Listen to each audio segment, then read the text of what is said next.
Fala pessoal, tudo bem? Seja bem-vindo a mais um vídeo aqui do nosso canal. Meu nome é Alexandre, muito prazer. Nesse vídeo eu vou trazer para você um estudo completo sobre Bradesco, o que justifica essa alta que o ativo teve, de mais de 14%. Com o gráfico de Bradesco, e de cara que a gente observa que o Bradesco ele vem em um movimento lateral desde 2023, janeiro de 2023, onde ele buscou aqui um fundo, a região de suporte em 12,57, certo? Então em 12,57 o Bradesco ele vem movimentando essa região de fundo e com o topo lá em 16,51, onde ele buscou em julho de 2023, buscou em janeiro de 2023. Então, basicamente, ele vem em um movimento lateral. Se você acompanha o canal, aqui a gente fala um pouco de análise gráfica, fala um pouco de análise fundamentalista e de análise macro também. E no ambiente de análise gráfica, suporte, então região de fundo, resistência, região de topo. Então, o Bradesco ele está lateral dentro dessa região desde janeiro, de 2023. Ele tem esse movimento, tá?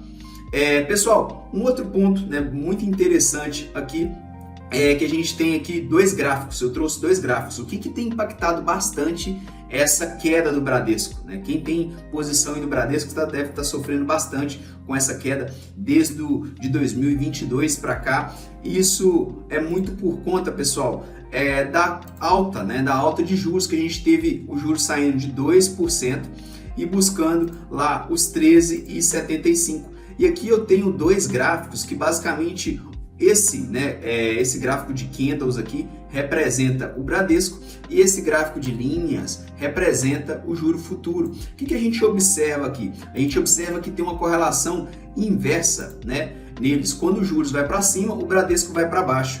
Quando os juros vai para baixo, o Bradesco vai para cima.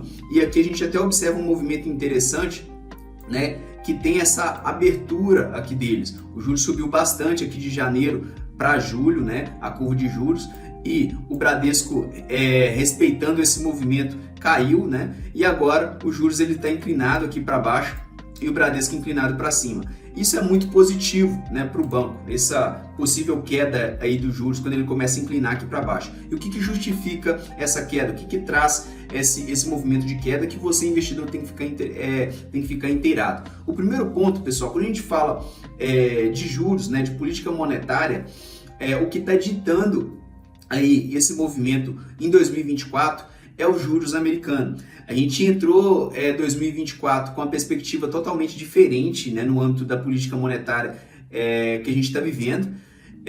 Basicamente, a gente entra 2024 com a perspectiva de queda de juros americanos e essa perspectiva ainda não se essa queda, na verdade, ela não se concretizou, mas no último payroll, que basicamente é o relatório de emprego do cidadão urbano americano, ele veio bem abaixo da projeção do mercado, e aí o mercado ele já projeta quedas nos juros americanos, e isso acaba trazendo uma certa flexibilidade para a gente também ter potenciais quedas aqui no cenário doméstico. Então isso reflete na curva de juros, tá? Isso refletindo na curva de juros, o juros futuro vai para baixo e o Bradesco ele sobe. Então esse é um dos primeiros pontos que acabam impactando no curto prazo aí o Bradesco. Mas o principal ponto disso tudo, que a gente vai falar bastante, é que o Bradesco ele divulgou o resultado, e nesse resultado aquela linha de PDD, de pagadores duvidosos, a linha de inadimplência ali do Bradesco, ela vem sendo reduzida, e com isso o Bradesco ele vem ganhando uma eficiência melhor, ele vem ganhando um resultado melhor, tá?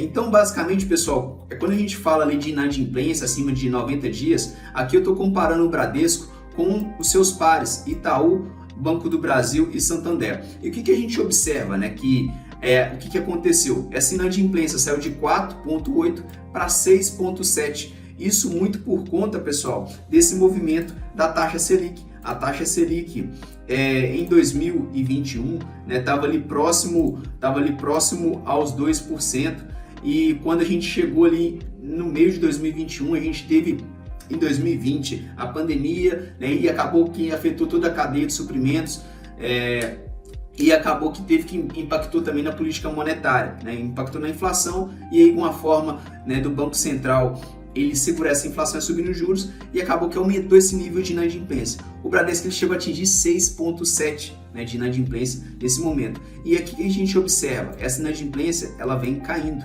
né? O Banco do Brasil está em 4,81, né? O Itaú ele está em 2,7, né? E o Santander aqui trabalhando próximo aqui em pessoa física a 4,2. Então o Bradesco ele acaba sofrendo bastante em relação aos seus pares, né, em relação aos outros bancos, justamente porque ele tem um maior nível de inadimplência. Só que quando essa inadimplência ela começa a cair, né, o banco ele responde em cotação. Então por isso que a gente teve essa alta, essa disparada, né, porque o último resultado ele veio com uma melhora, né, nessa linha de inadimplência. O cenário macro também ele começa a mudar um pouco, né, nessa situação onde o juros americano tem um potencial de queda e aí o Banco Central doméstico ele pode jogar esse juro para baixo, essa Selic para baixo aqui mais para frente, e aí isso pode diminuir esse custo de dívida também, né, da parte de pessoa física e diminuir esse nível de inadimplência. Quando a gente pega aqui um relatório do Banco Central, o que a gente observa? Né? A gente observa que a tendência de inadimplência do crédito livre ele está em queda, né? E a taxa de juros do crédito livre também em queda. E o Banco Central acaba fazendo alguns comentários. Basicamente, houve uma diminuição um pouco mais acentuada, né, nas modalidades de baixo custo, com destaque para a queda de financiamento de veículos, refletindo tanto a diminuição no saldo em atraso como o crescimento da carteira. A inadimplência do crédito, né, a pessoas jurídicas permaneceu estável, com diminuição aí no segmento de grandes empresas. Então, com os juros mais altos, as pessoas tendem a não tomar tanta dívida. E quando os juros começam a cair, essa dívida fica um pouco mais barata e aí esse nível de inadimplência também abaixa. E acaba que o Bradesco ele acaba se beneficiando com isso também. E aí, só a mérito de curiosidade, né, hoje a gente tem inadimplentes do Brasil, Rio de Janeiro, seguido com o Distrito Federal, né, o total aí do Brasil, 43,99% da população, né, tem ali a parte de inadimplência. Então os investidores eles ficam muito ligados, né, sobre essa linha aqui, pessoal, porque o Brasil ele tem a característica ali o brasileiro ele não tem um nível de educação financeira tão boa, né? E aí acaba tomando dívida, e acaba que o Brasil ele é um país emergente, a gente passou por um cenário muito complexo a nível mundo, e aí acaba que a inflação sobe, né? O custo das coisas sobe, e o brasileiro ele acaba sofrendo com isso, né? E a consequência é que esse nível de inadimplência ele sobe. Então essa linha ela é muito importante. Apesar de tudo, o que a gente observa, né? De 2019 para cá, a gente teve uma tendência de alta nessa provisão para perdas esperadas associada ao risco de crédito. Então aqui a gente está com a parte do ativo, do balanço patrimonial do Bradesco. Porém, agora a gente está em uma tendência de queda desde junho de 2023 para cá. E acaba que isso vem refletindo ali na cota, né? Aqui, o que se reflete toda essa menor despesa ali na eficiência do Bradesco? Aqui a gente tem o índice de eficiência do Bradesco, que basicamente é as despesas sobre a receita, né? Dentro daquela despesa que o banco tem, qual que é o nível de eficiência que traz, né? Então a gente observa que do primeiro TRI de 2023 para cá, né, o Bradesco ele vem aumentando o seu índice de eficiência. Então ele vem ficando cada vez mais eficiente, né, em relação à despesa sobre a receita, tá?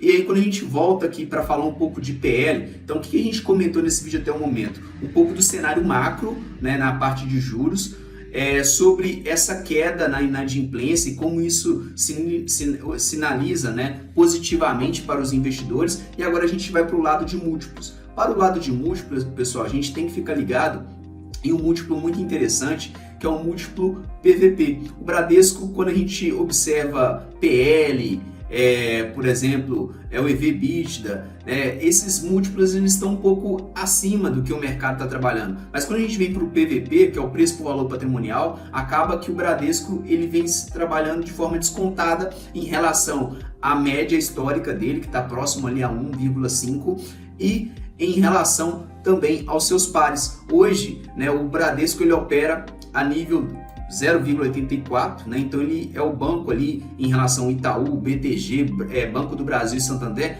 com o menor PVP do mercado. Então isso é muito benéfico ali para o banco, uma vez que ele está mais descontado em relação aos seus pares, e uma vez que quando a gente pega a nível micro, né, pegando ali linhas de inadimplência do banco, a gente pega a margem financeira, né, a eficiência, índice de eficiência do banco, ela vem na crescente. Então ele vem diminuindo a inadimplência e vem aumentando o seu índice de eficiência. E o cenário macro acaba corroborando um pouco com isso, até porque os Estados Unidos agora têm uma perspectiva maior de queda de juros para esse segundo semestre. E acaba que toda essa conjuntura, todos esses dados vão se ligando e se reflete no mercado. Por isso que o Bradesco sobe tanto assim, tá, pessoal? E aí, basicamente a gente tem um compilado aqui. Esse compilado é muito interessante, tá? Nesse gráfico, eu tenho aqui o Bradesco, tá, pessoal? Que é esse gráfico aqui. Eu tenho um gráfico dos juros que eu mostrei no início do vídeo. Tem um gráfico do Santander, que é esse amarelo aqui. E tem um gráfico do Itaú, né? O Itaú, então, ele está bem descolado, tanto do Bradesco quanto do Santander. Só que o que a gente observa aqui? Vamos pegar alguns insights. Nós saímos aqui dessa região de suporte, que é a região lá dos 12, e estamos próximos às regiões ali, a região do 14, tá? Deixa eu limpar isso aqui. Mas estamos próximo à região do 14, que é essa região aqui. E o que a gente observa, tá? O que a gente observa aqui, pessoal, nessa região? A gente observa que ainda existe um gap de 14 até 16.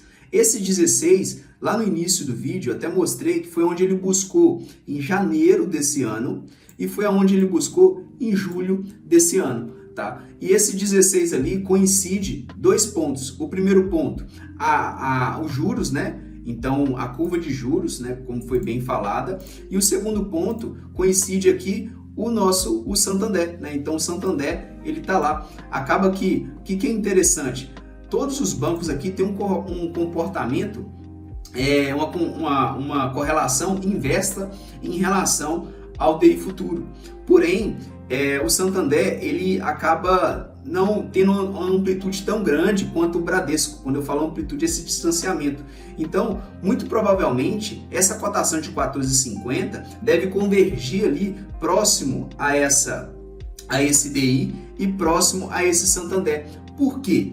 Porque os números que o Bradesco entregou nesse segundo TRI foram números que o mercado visualizou com bons olhos. Índice de eficiência melhor, PDD, inadimplência caindo, o banco ele acaba concluindo ali, até a nível de C-Level, né, deles, contratações estratégicas, tem uma perspectiva bacana a nível macro, né, quando eu falo ali de taxa de juros e até a projeção, né, do Banco Central, que acaba corroborando positivamente para o banco. Então, muito provavelmente, com esse resultado positivo, essa puxada, né, que o Bradesco tinha apanhado bastante em relação ao Santander e Itaú, é para convergir essa cota próximo a essa situação ali dos 16. Então, o que eu quero concluir aqui com vocês, tá, pessoal? Eu quero concluir com vocês o seguinte: você que tem Bradesco posicionado, o primeiro ponto que você tem que levar em conta é que o que afetou bastante a cota dele foi esse pico de inadimplência. E esse pico está caindo, tá? Então, toda vez que o Bradesco soltar algum resultado, entra lá e busca ali no balanço, né, gerencial, no balanço patrimonial, como que está essa provisão de perdas esperadas associada ao risco de crédito. Ela está caindo ou ela está subindo, tá? Então, isso é um termômetro para você ter ali no Bradesco. Outro ponto, visualiza como estão os pares, né? Igual eu mostrei aqui para vocês. O Itaú está em 2,7, o Banco do Brasil 4,81 e o Santander 4,2. Né? Então, o Bradesco ele tem um nível de inadimplência muito mais alto do que os outros bancos. Então, ele tem gap para cair, né? Para convergir para abaixo dos 5. Tá? Índice de eficiência continuar subindo ou manter estável. Isso é muito importante também. Tá? E aí, o principal ponto quando a gente entra lá na análise técnica é olhar essa cotação aqui próxima aos 16, que foi justamente um topo onde ele buscou em julho, janeiro. Então, assim, Claro que isso aqui não é recomendação de compra, nem é recomendação de venda, mas uma opinião sobre a cotação. Beleza, deu uma disparada, mas ainda tem espaço, tá? Então acho que essa é a conclusão. Dado que nós temos todo um resultado bacana, o banco ele está ajustando a sua linha, né, de inadimplência, o cenário macro ele começa a melhorar a nível de queda de juros, e esses juros mais baixos diminui o custo da dívida, e aí você pode ter um nível de inadimplência menor também, tá? E acredito que o Bradesco pode convergir ali para a cotação do Santander quando a gente coloca todos eles correlacionados, que seria atingir esses 16, então teria ainda esse gap. Onde que é a região de suporte agora? A região de suporte fica sendo aqui próximo aos 14, 13,50 aos 14. Por quê? Porque a gente tem a média de 400 e de 200. Tá, pessoal? Pessoal, então basicamente esse é o vídeo. Trouxe aqui bastante informações para vocês.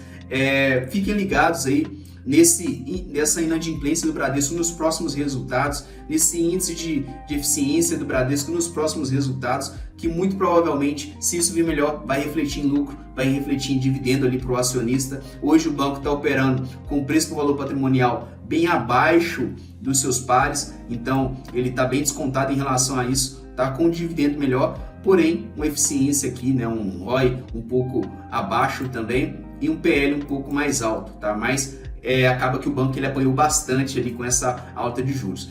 Fico por aqui. Se você gostou do vídeo, deixe um curtir, se inscreva no canal, né? Eu vou trazer mais conteúdos aí para o canal, né, na parte de investimento, tá? O canal tá começando agora, e se você curtir esse material e comentar, vai ajudar aí o algoritmo a compartilhar esse material para mais pessoas. Beleza? Grande abraço, tamo junto e até o próximo vídeo.